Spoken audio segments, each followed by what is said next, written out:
Saya bilang, Bu, kamu punya anak? Masa sih nenek-nenek udah mau punya anak? Iya, tapi ada yang ngasih. Kamu ambil aja. Ambil aja nggak apa-apa, kita urus. Umur berapa? Dia bareng 4 bulan, 5 bulan. Bener serius? Iya. Cuma ada syaratnya. Syaratnya apa? Mesti bayar ya? Enggak, emaknya mau ikut. Nih. Kalau kekuasaan di tangan orang baik, manfaatnya buat umat tinggi. Tapi kalau kekuasaan di tangan orang-orang jahat, hancuran. Gitu. Sekarang orang baik semua berarti ya? Hah? Orang baik semua kekuasaan sekarang. Ya, karena kalau disuruh sama atasan, oh, baik Pak, gitu. Jadi baik. Gitu doang ya. Jawabnya cuma baik-baik. Baik Pak, baik Pak, baik Pak. Gitu. Mas Dedi gitu kalau dia. Lomba robotik. Ya. Robotik ini lagi kan? Jadi itu aneh saya Universitas Islam As-Safiyah bekerja sama dengan Kementerian Agama. Di situ adalah robotik competition 2020 tingkat madrasah loh.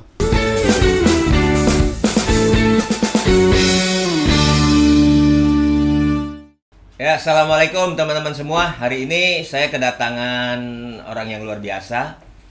Beliau adalah direktur komunikasi. Tadinya beliau mau jadi komisaris di Telkom, tapi mereka bos ini tidak menerima, tapi dia cukup jadi direktur komunikasi. Karena saya nggak bisa main gitar. Selamat datang Mas Dedi Meing Gumelar. Terima kasih Pak Dery, Sudari 94 sekawan. Semuanya buat teman-teman semua. Hai. Iya, alhamdulillah. Mas Dedi ada waktu kemarin nih, Mas Dedi. Saya terima kasih loh dikasih ruang seperti ini, terhormat sekali buat saya. Justru kita juga terhormat berdua dengan Pak Dery.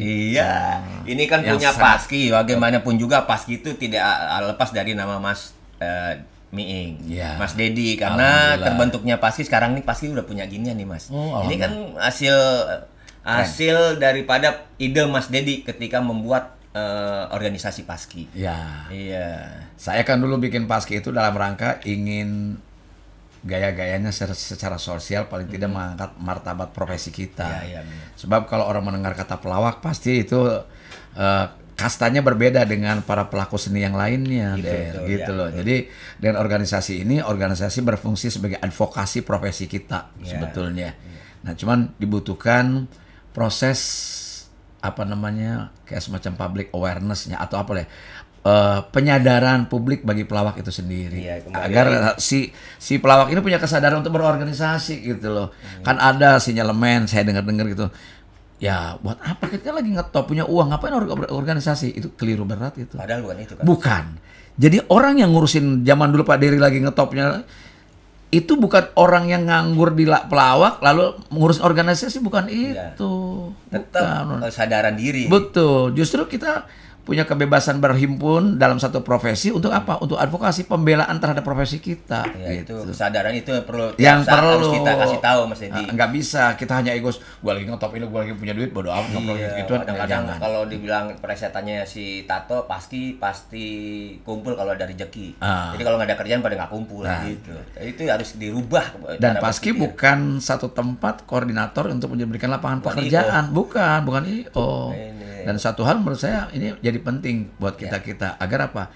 Tapi supaya apa? Dia memfasilitasi, mengupgrade profesi mereka, mengupgrade knowledge dari para pelawak itu sendiri. Pokoknya semua modalnya pelawak itu di-upgrade gitu. Nah, kan Paski itu saya bikin dari tahun 2003, lalu 2 tahun itu kosong, tidak ada respon. 2005 saya baru bentuk kan, nah, baru lahirlah situ. Pak Dery juga ada di situ.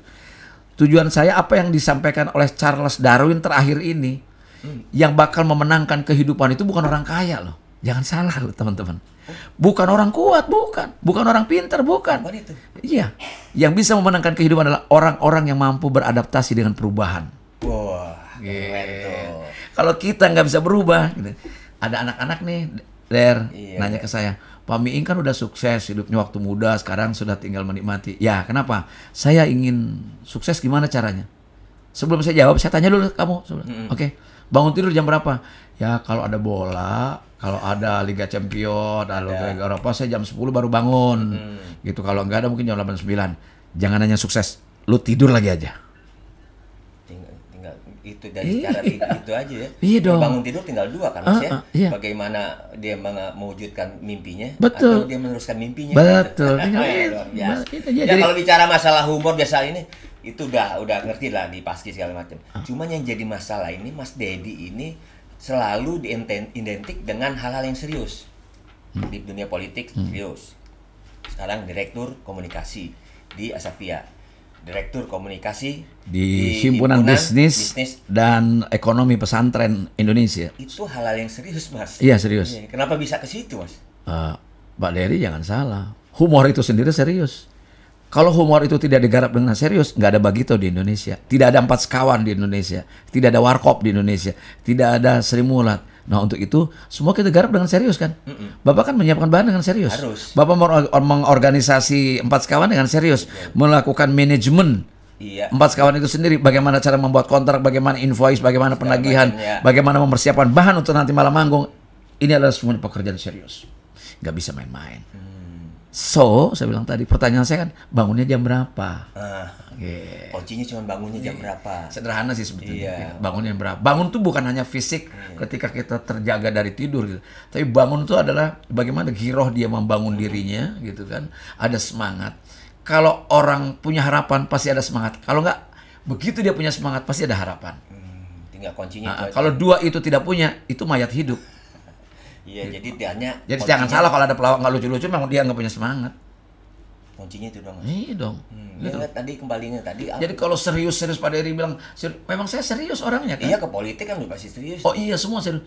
Jangan hanya itu, manggung tuh serius. Lu kan produknya memang terkesan bercanda, tapi bukan bercanda. Lu kan proses. Kita kan melawak, Pak. Saya akan mau melawak di Ikatan Dokter Indonesia. Apa itu? Dipelajari dong literasinya, literaturnya. Dokter itu apa? Kan begitu. Iya, harus dipelajari. Kalau kan gak nyambung. Kelemahan kita ketika manggung tidak sukses adalah kita nggak punya bahan. Nggak punya bahan, kan gak nyambung. Jadi kan kita sebagai komunikator, sebagai delivery dari humor itu harus nyambung dengan komunikan yang menerima pesan kita, kan gitu. Kalau tiba-tiba kita, misalnya kita manggung di Ikatan Dokter Indonesia, tiba-tiba ngomong pertanian, kan gak nyambung. Iya. Komunikasi atau salah informasi atau karena dia punya bahannya cuma itu mutarnya itu nggak nyambung. Nah, untuk itu digarap dengan serius semua. Jadi buat saya negeri ini dibikin oleh para founding father kita serius. Oke, terus peran humor sendiri, Mas Dedi bilang humor itu serius. Terus Mas Dedi menjadi direktur komunikasi, itu ilmu apa yang bisa diterapkan di direktur komunikasi yang ada di Asavia maupun yang secara struktur? Saya sebagai direktur komunikasi di Universitas Islam Asavia atau direktur komunikasi di Himpunan Bisnis dan Ekonomi Pesantren Indonesia nasional itu saya kira saya bagaimana membangun sebuah bidang ya, sebuah bagian atau sebuah struktur di organisasi itu yang bertugas pertama pasti bicara soal ke-PR-an, public relation. Bagaimana membangun sebuah image atau citra di sebuah lembaga itu. Itu pasti ada teorinya lah. Paling tidak menggunakan teori-teori komunikasi secara standar gitu. Atau secara taktikalnya bagaimana, strateginya bagaimana. Itu pernah sekolah di komunikasi mesti? Enggak. Lah, itu dia lagi tanpa pusing kan? Saya ilmu komunikasi. Hobi saya itu baca. Hobi saya baca. Dan ingat kita Dery dengan saya sama. Saya 42 tahun di panggung. Ini saya punya experience knowledge, punya pengalaman bagaimana menaklukkan penonton kan. Gitu. Kalau Dery ketika manggung kan udah pasti nggak mungkin lah. Sejenius-jeniusnya pelawak lalu dia mau manggung udah dikontrak dengan mahal, tidak mempersiapkan diri, udah setolol-tolol orang. Ya kan? Kadang-kadang kita ke satu tempat acara duduk kita selalu jiwa profesional ada. Gue nyiapin. Kalau in case kita dipanggil suruh naik spontan, gue udah punya bahan. Itu kan kita kebiasaan mempersiapkan diri. Gitu. Jangan gitu. Pak Dery silakan kasih komentar lah apa. Pasti mempersiapkan diri. Walaupun dibangun dengan GR dulu. Jangan-jangan gue dipanggil. Itu habitat kita kan, kebiasaan kita. Tapi persiapan kita nggak boleh kosong gitu. Oh, maaf. Kalau Anda disuruh nyanyi, menolak menyanyi, orang akan bisa memaklumi. Tapi kalau Anda disuruh ngomong tidak mau, itu adalah reputasi kita yang kita rusak sendiri gitu. Kalau saya sih gitu. Tetap mempersiapkan dimanapun tempat. Jadi tadi kalau pertanyaannya soal serius dan soal komunikasi itu ada ilmu tersendiri memang. Secara struktur di sana gitu. Akan tetapi memang passion saya orang yang tidak bisa diam kan. Dan saya orang yang suka bertemu orang. Artinya kita kan bertemu orang dengan penonton, lalu di DPR pun dengan masyarakat, dengan mitra kerja, dengan pemerintah, dengan kementerian. Jadi memang ini kita mau hidupnya di dalam dunia komunikasi. Itu satu gitu. Yang kedua, secara struktur media komunikasi tapi menggunakan media yang lain, subnya apa? Dengan bahasanya bahasa humor. Ibu itu penting banget. Penting. Jadi nggak perlu kalau orang bilang humor tuh harus pelawak, tapi juga seorang. Pak, kalau seorang pejabat, Nah, ini. seorang dai, seorang guru, dosen apapun, kalau dia menerangkan hanya seperti ilmu yang dia miliki dengan serius dalam pengertian penyampaiannya, delivery-nya, itu kan garing, Pak. Iya, Kering. boring juga orang. Mereka nongkrong di kantin gua. Jadi humor adalah sebagai media ice breaking. Bagaimana memecahkan kebekuan, memecahkan kebuntuan, itu menjadi penting. Jadi orang lentur nerimanya. Kalau ada seorang pejabat, misalnya ngomong depan rakyatnya dengan cara yang sangat-sangat rileks, menarik, dia orang tidak usah dipaksa dengan tank baja kali untuk tidak pulang kampung. Iya. Berarti komunikasi jadi penting. Saya bilang gini, kemarin saya mengkritisi di YouTube tentang pelarangan pulang mudik. Iya. Kenapa orang teriak? Pertama, secara politik tidak berkeadilan, secara hukum tidak berkeadilan. Orang Indonesia nggak boleh pulang kampung, orang Cina pada datang. Nah ini kan nggak adil di sini. Nggak adil di situ. Masyarakat yang kedua, saya bilang pendekatan komunikasinya pendekatan komunikasi kekuasaan. Sehat sakit nggak boleh pulang, kan keliru. Harusnya kan kamu sehat, mana suratnya? Ini oke, pulang. Boleh dong.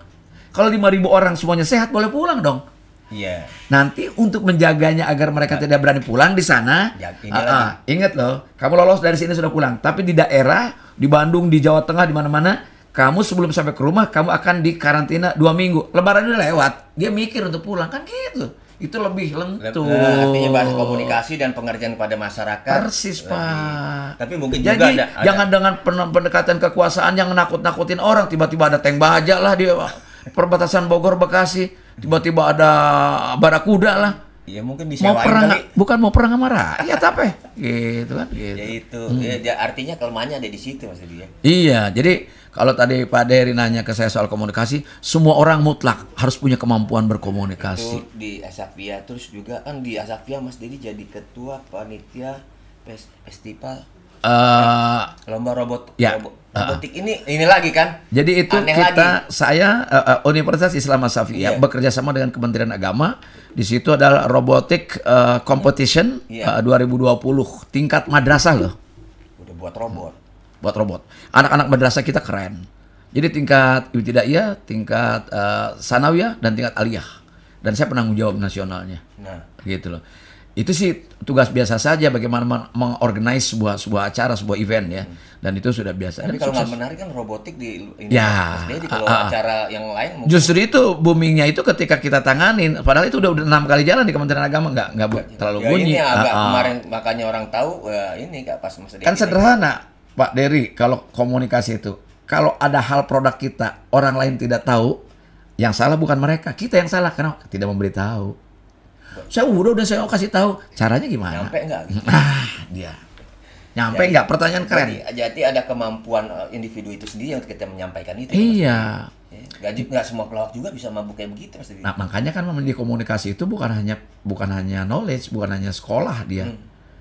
Tidak perlu juga jadi profesor komunikasi menurut saya gitu. Tapi dia punya pengalaman. Ada satu hal yang nggak bisa dicolong, yaitu anugerah given dari Allah, passion, bakat. Itu juga pengaruh. Itu mempengaruhi sama sekali. Saya kan nggak sekolah, saya kan orang teknik Pak, saya orang teknik sipil kan sekolahnya. Tapi saya menyukai komunikasi, lalu saya pelajari. Secara akademik saya tidak punya portofolio kan, nggak sekolah, bukan anak UI, Vkom, bukan anak Vkom gitu, bukan gitu. Tapi kita kan punya, Pak Dery kan punya pengalaman komunikasi di panggung berapa puluh tahun. Itu kan tahu bagaimana, kan kita riset kecil. Waktu gua ngelempar bahan ini, kagak lucu. Ganti ini. Ganti ini. Kenapa nggak lucu? Oh ternyata gua salah orang itu. Dari situ aja buat kita pelajarin. Nah, kan. Kasus Bagito pernah manggung di Solo. Kita tanya sama panitia, Pak penontonnya pendidikannya apa? Bukan sih belagu banget, kita juga nggak tinggi-tinggi amat, tapi kan perlu tahu. Oh tenang Pak, semua staf SMA ke atas. Oke. Untuk materi kita kan. Untuk materi kita. Gitu. Begitu kita manggung, Didin muncul, yang ketawa bagian depan direksi dan staf-staf manajernya. Saya muncul begitu juga, yang belakang enggak. Gitu. Unang muncul sama, begitu ngambil musik nanya belakang ketawa. Nggak taunya di sana tukang pabrik jamu, dia mau bagian bungkus jamu. Itu kan dia salah informasi ke kita. Jadi informasi juga harus benar, baru Harus komunikasi benar, bisa. harus benar Pak informasinya. Kalau enggak, Emang sekarang banyak yang nggak benar, Mas Dedi? kenapa? Sekarang banyak nggak benar. Udah mulai mancing nih. Enggak, nanya doang. Tadi kan saya komunikasi yang nggak lancar, informasi nggak benar, kondisi keadaan kayak nggak usah, bukan menutup mata deh, kejadiannya udah. Kalau pertanyaan banyak yang agak benar, menurut saya gini, contoh aja, ketika Pak Jokowi waktu Lebaran kemarin ngomong tentang yang nggak pulang mudik, ya kan di video kan banyak tuh rame tuh, ya kan bisa pesan online, bisa pesan gudeg, bandeng asap, tiba-tiba ngomong bipang, babi panggang, itu kan persoalan komunikasi atau penyiapan bahan yang nggak bener, ya kan? Nyiapin nggak? Iya. Harusnya kan stafnya menyiapkan dengan benar. Oh ini bulan puasa, oh ini lebaran, dan ini lebarannya umat Islam, mayoritas orang Islam, dan mereka haram memakan daging babi. Tiba-tiba ngomong itu, bener nggak? Ya, tapi kan kalau saya nih Mas Dedi nyodorin. Kalau saya nih, saya yang biasa-biasa aja. Kan kita beban ngelawakan dulu nih. Kita baca dulu dong. Ini. Ini lo nggak salah ngomong ini. Karena kita tahu. Penontonnya siapa? Iya. Berarti kitanya kagak tahu nih. Iya gitu. Kita yang bukan terima ini, yang menyampaikan juga kagak tahu nih. Ya artinya kan bahwa presiden sesungguhnya kan harusnya, ya manusia sih boleh salah. Artinya itu kan salah itu manusiawi. Tapi ketika dia menyampaikan itu, maka menjadi tidak profesional timnya kan gitu. Tapi kan udah diklarifikasi. Oke lah, itu mungkin persoalan yang tidak harus diperpanjang-panjang. Ini contoh kasus komunikasi maksud saya. Informasi yang tersalah. Informasi Nggak benar, nggak tahu informasi bahwa ini adalah babi panggang. Kan nggak mungkin stafnya presiden cuma 2 orang, kan puluhan orang. Masa dari situ nggak ada yang ngedit, nggak ada ngasih tahu, Pak ini babi panggang. Jangan ngomong bulan puasa Pak, ini lagi lebaran. Ini kali ini yang bikin Mas Dedi, yang bikin Mas Dedi ditakutin ini kalau jadi pejabat begini nih kali ini. Kenapa? Terlalu kritis. Bukan. Makanya emang nggak laku. ya bukan nggak laku. Jujur kan waktu di DPR RI Komisi 10 Mas Dedi coba di Banten bikin sekolah berapa? Terus kan uang itu kan semua di sana kan buat. Saya ingat betul selama saya di sana saya kirim 1.600 unit sekolah baru. Di Kabupaten Pandeglang, 1.200 untuk Kabupaten Lebak. Itulah pentingnya kekuasaan. Kalau sekarang kita bikin sekolah sendirian nggak bakal mampu, karena dengan kekuasaan itu tanda tangan anggaran maka dikirim ke sana. Sekarang gini, kalau saya sekarang hanya membantu ponakan bayar SPP paling sebulan 2 bulan, bulan depan gua nggak sanggup ya, nggak ada duit nih, gitu, nggak ada pendapatan.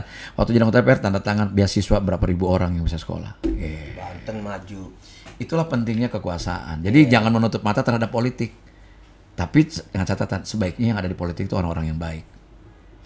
Jadi sekarang nggak baik. Kalau kekuasaan di tangan orang baik, manfaatnya buat umat tinggi. Tapi kalau kekuasaan di tangan orang-orang jahat, hancuran. Gitu. Sekarang orang baik semua berarti ya? Orang baik semua kekuasaan sekarang. Ya, karena kalau disuruh sama atasan, oh, baik Pak, gitu. Jadi baik. Doang, ya. Jawabnya cuma baik-baik. Baik Pak, baik Pak, baik Pak. Gitu. Mas Dedi gitu kalau diri. Ini yang membuat orang kalau Mas Dedi ngomong ini bahaya ini. Ya, baik Pak, baik Pak. Siap, baik Pak, baik. Jadi orang baik-baik. Iya. Jadi, tapi kan lewat orang baik-baik. Oh siap, baik. Itu pesantren kenapa pakai dibisnisin Mas Dedi? Bukan. Nah, gimana sekarang saya berhimpun dengan beberapa kiai pengurusnya, kita membentuk. Ini kita ngomong pesantren aja udah lain dah ini. Nggak, artinya Habitren itu adalah sebuah entitas, sebuah organisasi baru yang dimana singkatan dari Himpunan Bisnis Ekonomi Pesantren Nasional. Himpunan Bisnis Ekonomi Pesantren Nasional. Itu apa aja yang diinin, Mas? Kenapa? Gitu. Kita ingin, kebetulan didukung oleh Bank Indonesia. Kita ini oleh Bank Indonesia ingin membangun sebuah tatanan ekonomi syariah, ekonomi yang benar, gitulah, ya. Berarti yang banyak yang tidak riba dan sebagainya, gitu. Nah, kita juga ingin merubah persepsi publik, Pak Dery, soal pesantren, soal santri. Persepsi kita terhadap santri itu adalah seseorang yang tengah belajar ilmu agama, atau santri itu di pondok kerjanya ngaji. Udah, ngaji. Belajar kitab kuning. Orang kasar dikit, radikal di situ. Di situ. Nah, itu. Kita ingin bangun itu. Karena apa? Mungkin kalau kita lihat dalam sejarah, pendidikan pertama di Indonesia itu bukan akademik, Pak, bukan lembaga kayak sekolah SD, SMP, SMA, pesantren, Pak. Jadi zaman Belanda sebelum ada sekolah. Iya, pesantren. Gitu kan. Nah, mereka akhlaknya sudah terbangun oleh para kiai, agamanya sudah cukup bagus. Tapi ada kelemahan satu, mereka tidak belajar keterampilan. Misalnya gini, ibadah mahdohnya baik, ngajinya bagus, kitab kuning yang lontok, nahu sorof dan sebagainya, kitab segala macam, jurumiyah segala oke lah. Ya, oke, soal agama mah ini. Begitu dia bermasyarakat, berkeluarga, mungkin dia tidak bisa punya kemampuan membangun ekonomi karena tidak punya keterampilan. Maka kita masuk di situ sekarang. Agar apa? Persepsi terhadap santri bukan hanya orang belajar agama loh. Tapi Kalau kita lihat di Jawa Timur, Jawa Tengah banyak sekali pesantren yang sudah modern dan maju. Sekarang gini Pak, saya punya teman di Probolinggo. Saya ke sana sudah 2 kali. Pesantren itu santrinya 15.000 orang. Kebayang nggak 15.000 orang? Kira-kira berapa kilo, berapa liter beras satu hari yang dikonsumsi? Berapa ikan yang dikonsumsi? Berapa garam, berapa gula? Belum yang lain, belum cuci baju segala macam.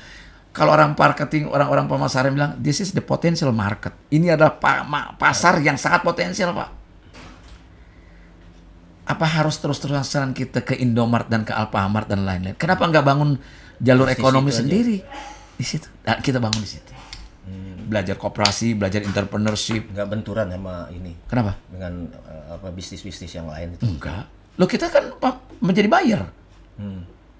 Bapak Salim Group boleh bikin mie instan. Yang jualan biar kita aja. Bapak jangan jualan ke bawah-bawah. Oh, di hulu aja. Jadi di hilirnya biar rakyat kita dong. Bisa diitin Mas. Dengan cara sistem ini mudah-mudahan bisa. Amin. Kenapa? Orang lain boleh kaya, tapi kekayaan itu jangan bikin orang susah. Gitu. Lu kaya boleh Terus yang kedua, melakukan perubahan perilaku budaya orang kita sendiri, utama orang Islam. Bisa gini. Apa yang harus dirubah dari Islam? Fanatiknya. Pak Dery pernah ke gerai-gerai saya Indomart, Alfamart atau Trans dan sebagainya. Pernah nawar nggak? Enggak. Ada bandrolnya. Berani nawar nggak? Enggak. Kenapa ketika istrinya beli kangkung mesti nawar? Ya karena dia lihat dari tradisional. Bapak kasihan. Mau ada untungnya berapa jualan kangkung? Bapak dengan teganya menawar kangkung itu. Halo semuanya. Iya kadang-kadang begitu. Iya kan? Udah ditawar. Main tambahan lagi kan. Itulah yang menghambat kemajuan umatnya sendiri, bangsanya sendiri. Harus dirubah. Kita hanya membantu kapitalisme. Itu yang punya gerai-gerai waralaba itu adalah orang-orang kapitalis, orang-orang kapital besar, pengusaha besar, konglomerat. Iya. Saudaranya sendiri nggak ditolong. Iya. Coba ke pasar, nawar, yes. Wah sekarang sini murah. Padahal itu saudaranya sendiri loh. Saya tidak ingin primordial karena saya orang Islam, enggak. Secara umum aja dulu. Pedagang kecil, pedagang tradisional selalu ditawar oleh kita. Iya, yang kedua, habis nawar. Yang kedua, perilaku orang kita. Kalau mau membangun masyarakat, biarlah orang-orang kapital itu juga kaya, nggak apa-apa silakan. Tapi kita juga nggak boleh merana, nggak boleh sengsara, nggak. Caranya gimana? Lu habis gajian belanja di Indomart, di Alfamart, di Trans, di mana-mana gitu. Kalau tanggung bulan punya duit, lu ngutang rokok di warung Bang Ali sebelahnya. Itu kebiasaan emang. Yang boleh ngutang dia. Bukan, justru itulah saudara kita yang miskin itu diutangin dia bangkrut dong. Malah makin hancur.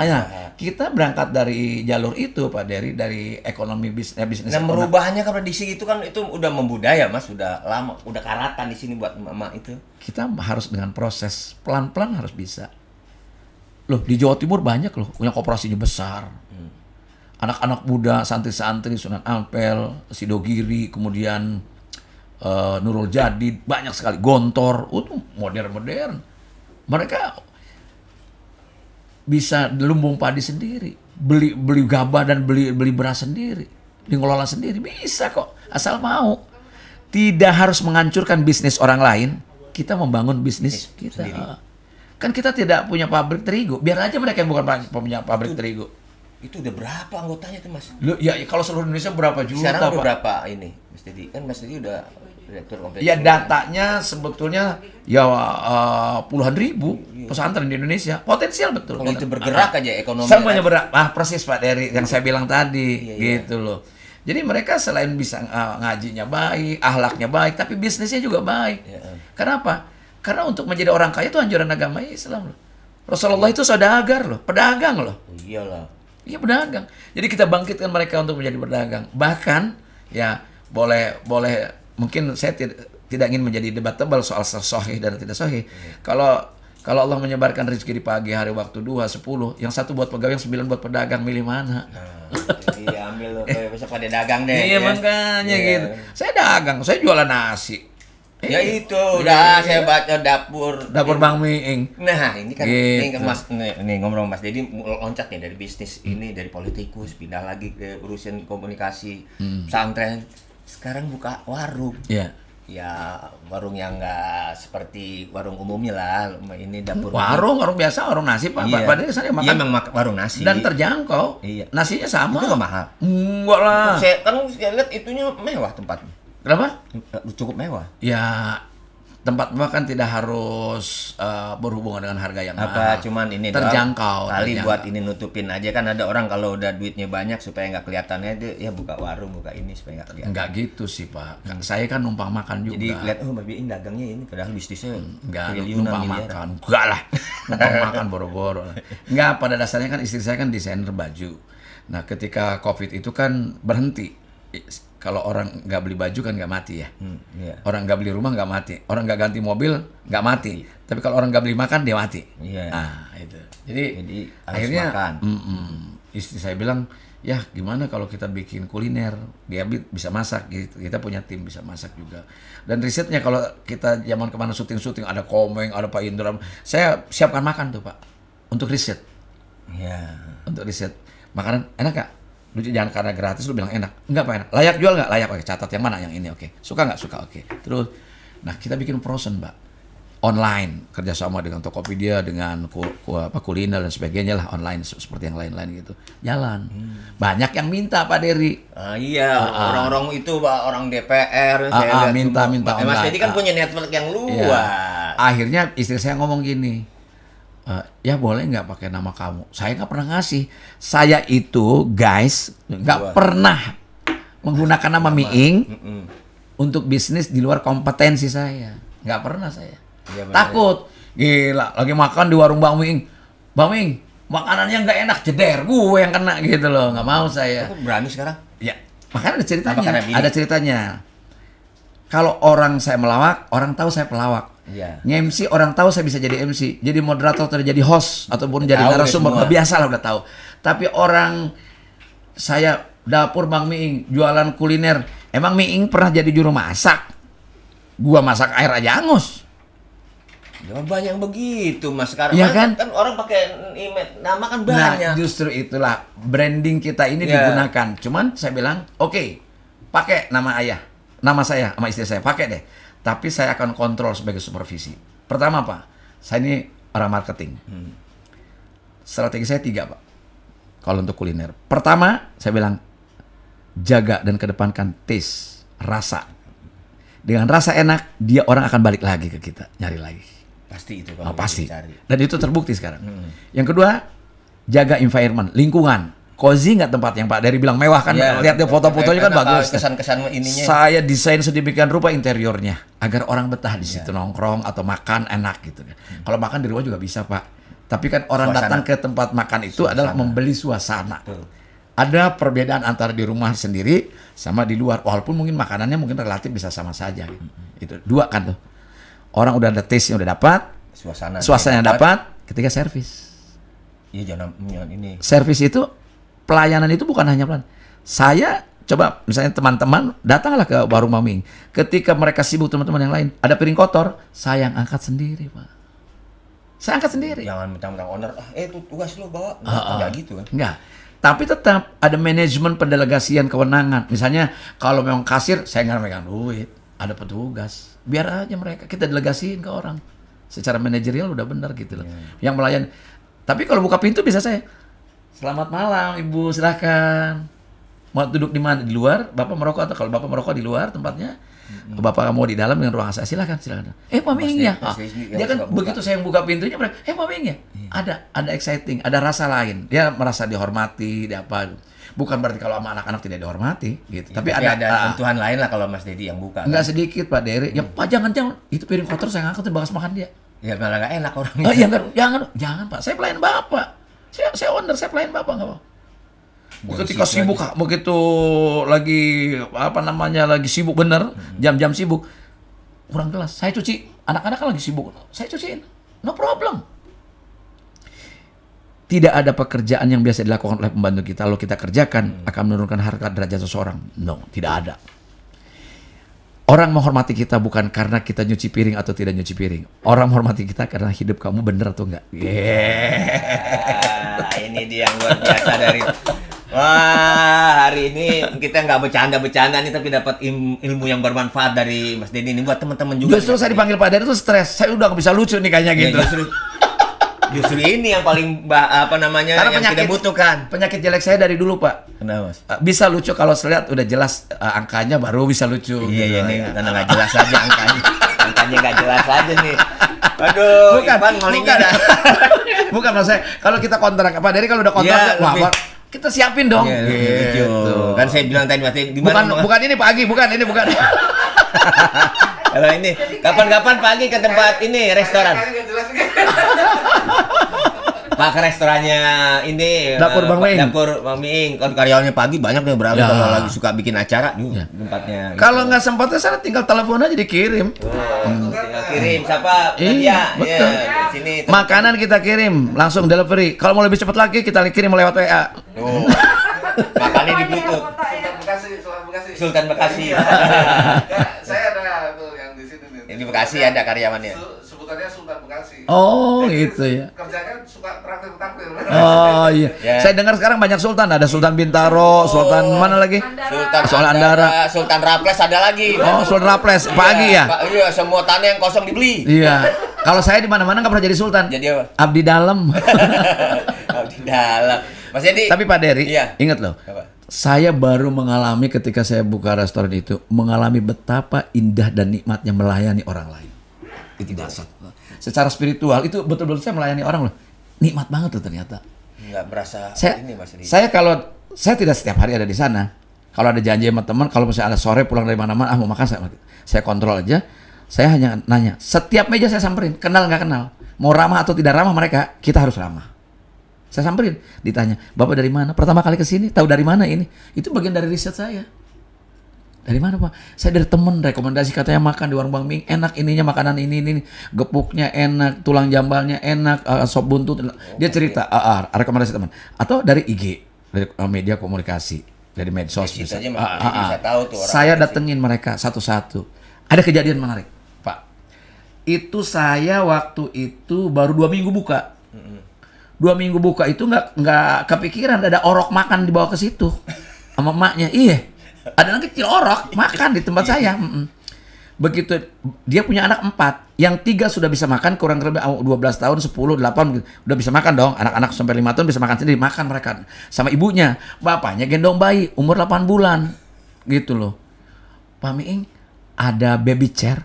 Waduh, saya nggak kepikiran restoran itu harus ada baby chair ternyata. Ada tempat duduk untuk bayi. Namanya orang baru buka, kadang-kadang ada tisu juga. Ada tempat duduk buat unang balik kan. Gitu loh. Jadi saya pikir kalau Daus Mini makan di sana pakai baby chair. Jadi akhirnya gimana tuh Mas?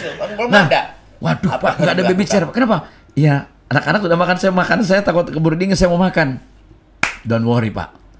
Sini sayang sama Aki. Saya gendong, selama bapak itu makan, saya jadi baby chair. Sekaligus babysitter. Jadi saya ajak, kebetulan saya sudah fasih menggendong bayi karena saya punya cucu. Betul. Cucu saya sudah 6. Jadi udah terlatih. Iya udah terlatih. Udah paham tuh cucu. Dan saya suka sama anak gitu. Banyak yang mau ngasih anak, cuman emaknya mau ikut. Nah ini. Itu dia saya tunggu kalau emaknya mau ikut. Iya. Itu. Pak, bentar tambahin. Jadi saya kan sekarang lagi pacaran terus sama istri saya. Anaknya udah gede semua kan. Cucu udah 6. Di rumah kan sepi berdua. Saya bilang, "Bu, kamu punya anak?" "Masa sih nenek-nenek udah mau punya anak?" "Iya." Tapi ada yang ngasih, "Kamu ambil aja." "Ambil aja nggak apa-apa, kita urus." "Umur berapa?" Dia bareng 4 bulan, 5 bulan. "Bener serius?" "Iya." "Cuma ada syaratnya." "Syaratnya apa?" "Mesti bayar ya?" "Enggak, emaknya mau ikut." Nih. Harus udah omongin dulu, ada emak yang mau dipiara gitu. Iya. Ini balik diikut boleh kali Mas. Saya bilang gitu. Itu juga ada tuh. Dari mana? Dari apa namanya? Palestina. Ya kan juga anak-anak dari Palestina banyak. Cuman emaknya mau ikut gitu loh. Waduh, repot saya bilang. Ya udah. Mas Dedi punya prinsip, anaknya santunin, emaknya dikawinin. Mas Dedi, nih kita udah ngobrol banyak. Kalau kita sedekah atau ibadah nggak boleh tanggung, Der. Ya, itu dia.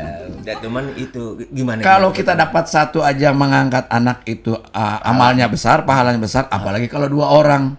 Yang ikutnya itu. Yang ikutnya itu, Double dan double. Aduh. Bercanda itu mah bercanda. Iya, bercanda itu.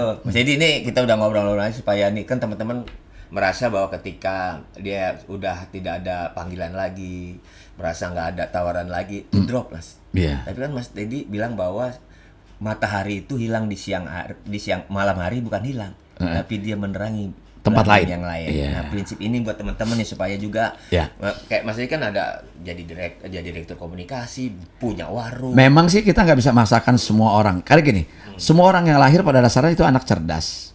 Ketika jutaan sperma yang disemburkan oleh ayahnya ke indung telur ibunya, dalam teori kedokteran, itu adalah yang jadi janin itu adalah sperma yang unggul. Artinya anak yang lahir ke bumi cerdas.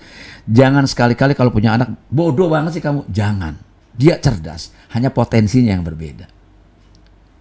Kalau ada anak matematikanya cuma 5, tapi bulu tangkisnya 9, biar dia kecerdasan itu dari situ munculnya. Hargai dia. Kalaupun dia fisikanya cuma 6, tapi ternyata dia misalnya bikin puisinya jago, biar dia menjadi sastrawan. Itu potensi. Ya. Itu anak cerdas, nggak gampang. Jadi nggak semua binatang bisa terbang. Nggak bisa. Tidak perlu. Jangan hanya binatang, tidak semuanya binatang bisa terbang. Tidak semua binatang yang bersayap bisa terbang. Lebih spesifik lagi. Nah, itu ada lagi. Ya kan? Jadi, ya ini ya saya kira. Kenapa caranya? Ya sesuai dengan potensi masing-masing, dengan passion masing-masing. Makanya nggak bisa nasib dia itu, nasib teman-teman pelawak dirubah oleh orang lain, harus oleh dirinya sendiri. Minimal dari bangun pagi tadi, minimal dari berteman, membangun network. Mungkin saya dari dulu Pak Dery, saya itu kan tidak pernah mau diam, sehingga keadaan kayak apapun pandemi saya tetap bergerak. Nggak mungkin kalau kita diam kita mati. Yeah. Makanya bangun networknya dari lama gitu. Kalau ada seseorang cerdas hari ini, bukan baca bukunya tadi pagi, bukan, itu 20 tahun yang lalu dia baca buku. Jadi apa yang kita hasilkan ini proses. Proses, nah, jadi hargai proses. Buat teman-teman yang pernah jadi bintang lalu sekarang tidak jadi bintang lagi, don't worry. Ya, tidak selalu harus menjadi bintang, tapi menjadi matahari, sebuah keharusan. Iya, thank you. Terima kasih Mas Dedi. Iya. Mudah-mudahan. Apa itu artinya Pak? Bintang itu cuma kelap-kelip di tengah malam, di atas. Kita tidak mengerti manfaatnya kecuali keindahan cakrawala. Tapi matahari tidak pernah ingkar janji, dia akan terbit di timur dan tenggelam di barat, dan setiap saat dia akan balik lagi ke kita pagi hari. Artinya apa? Ada pandemi, tidak ada pandemi, kita harus terus bermanfaat sebagai energi. Bidang apa saja. Sekarang siapa yang memanggil pelawak Pak? Dulu cengas-cengas, gila orang lapar. Pagi doang manggil pelawak. Iya makanya. Iya, itu juga harus jelas. Jadi, jadi maksud saya, ini kita betul-betul harus dikembangkan. Kalau potensi dia diangkat, koefisiennya diangkat 8, mungkin saja dia punya potensi yang 11. Cuma nggak digali sama dia, nggak dicoba sama dia. Ya udah saja jadi pelawak aja. Coba dia kembangkan yang lain. Dalam rangka menghadapi pandemi ini tidak ada panggilan, kita semua pemusik. Kenapa? Dunia kita dunia hiburan, dunia keempat Pak. Pertama orang harus makan dulu, baru sandang, baru pangan, sandang, papan. Hiburan mah terakhir Pak, sama pariwisata. Ya kan? Belakangan itu. Iya belakangan. Kalau yang 3 itu udah beres, baru kita manggil hiburan, pelawak segala macam. Sekarang siapa mau pelawak? Pertama, ntar tiba-tiba bikin acara kerumunan, dipanggil Satgas Covid, masalah lagi hukum di Barreskrim dan sebagainya. Kan sulit untuk kita tumbuh ekonomi kita karena profesi kita ini. Tetapi saya bilang apa saja yang bisa dikembangkan gitu loh. Ya, saya juga usaha di dunia property management. Saya punya kantor juga. Jadi terus apa saja saya orang pengangguran yang tidak pernah menganggur. Terus bekerja. Dan era sekarang Pak Dery, di era digital sudah tidak relevan. Mas kantornya di mana? Kantor kita wherever Pak. Di mobil pun jadi kantor. Di mana tempat ya? Ya. Ya, kalau prinsipnya Pak Agi ini kan bilang kalau kita sukses di kondisi yang biasa-biasa itu, kondisi yang normal itu biasa. Tapi kalau kita sukses di kondisi tidak normal itu yang luar biasa. Betul. Dan kita bisa menjadi orang-orang yang luar biasa nih, Mas Dedi. Kantornya di sini. Wih, Mas Dedi kantornya di sini. Nah, artinya apa? Kan saya bilang tadi, yang bisa memenangkan kehidupan cuma satu, orang yang beradaptasi dengan perubahan. Kalau dia tidak melakukan perubahan, minimal apa? Minimal kalau tadi bangun 10, bangunnya jam 10 pagi, lu mulai deh dari 3:30 bangunnya. Jangan udah miskin sombong, minta aja nggak mau sama Tuhan. Itu Iya dong. benar, berarti miskin banget ya. Hah? Iya dong. Kata Allah, lu miskin aja sombong, nggak mau minta. Bagaimana minta? Minta waktu jam 4 pagi, waktunya orang terlelap tidur, kita memohon munajat sama Allah di tahajud, dengan minta jam 10 pagi, ya beda. Beda arti waktunya. Gitu loh. Udah ada waktu khusus nih. Iya, yang Orang lain terlena, pulas, kita. ya waktu yang makbul Berdoa. itu kan ya beda dong di aturan-aturan gitu. Nah, Ya. paling tidak saya sih untuk mengajak teman-teman pelawak, yuk kita paling tidak upgrade diri, rubah dari diri kita aja, gitu. Jangan takut, Pak, saya belum lucu, nanti juga lucu. Nah, emang saya lucu. Saya kalau ngelawak orang masih ketawa lah setua ini. Nah, saya tanya, Pak, kenapa tadi Bapak tertawa? Saya lucu, bukan, saya iba. Lucu juga, Mas. saya iba, kenapa? Setua itu Bapak masih maksain aja ngelawak. Tapi enggak lah, Mas Dedi tetap loh. Baik teman-teman semua, terima kasih nih Mas Dedi udah ada di sini. Mudah-mudahan Saya kehormatan banget loh. besok datang lagi nih Mas Dedi cari ilmu-ilmu yang lain nih, kita bagi-bagi lagi. Ayo. Nih, kalau diterus-terusin ini harus Ayo. Mas Dedi, Pak Agi duduk bareng Nah, ngobrolin nanti soal bisnis nih. nanti kenalin sama Pak Agi ya. Nah, Pak Dia Agi. kan wartawan senior, banyak pengalamannya network dan Iya. sekarang sukses. Iya, teman anak-anak kenal sama beliau lain lagi. Saya dikasih obat sama Pak Agi. Bukan main. Belum diminum, udah bagus banget. Emang otak gitu berarti. Terima kasih Mas Dedi, terima kasih teman-teman semuanya ya. Terima kasih. Assalamualaikum warahmatullahi wabarakatuh. Waalaikumsalam warahmatullahi wabarakatuh.